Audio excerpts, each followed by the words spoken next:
حضرات محترم، یہی عشق مصطفیٰ صلی اللہ تعالیٰ علیہ وسلم تھا کہ محبوب علیہ الصلاۃ والسلام نے اپنی حیات طیبہ کے اندر، اپنی ظاہری حیات طیبہ کے اندر مختلف صحابہ کرام کو مختلف مقامات پر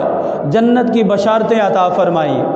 کہ لوگو محمد صلی اللہ تعالیٰ علیہ وسلم تمہیں جنت کی بشارت عطا فرما رہے ہیں۔ نام لے لے کر محبوب علیہ الصلاۃ والسلام نے اپنے غلاموں کو، اپنے اصحاب کو جنت کی بشارت عطا فرمائی، لیکن 10 خوش نصیب ایسے صحابہ کرام ہیں کہ جنہیں محبوب علیہ الصلاۃ والسلام نے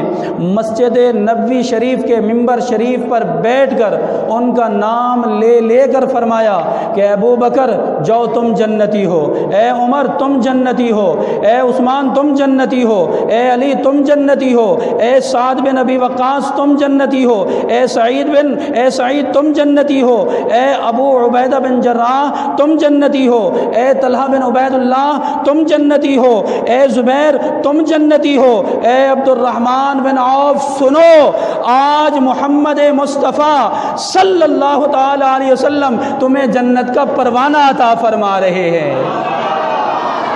ان کے نور کو کافور کر دیا، ان کے نور کو کافور کر دیا، جس پر نگاہ ڈالی اسے نور کر دیا، جس پر نگاہ ڈالی اسے نور کر دیا۔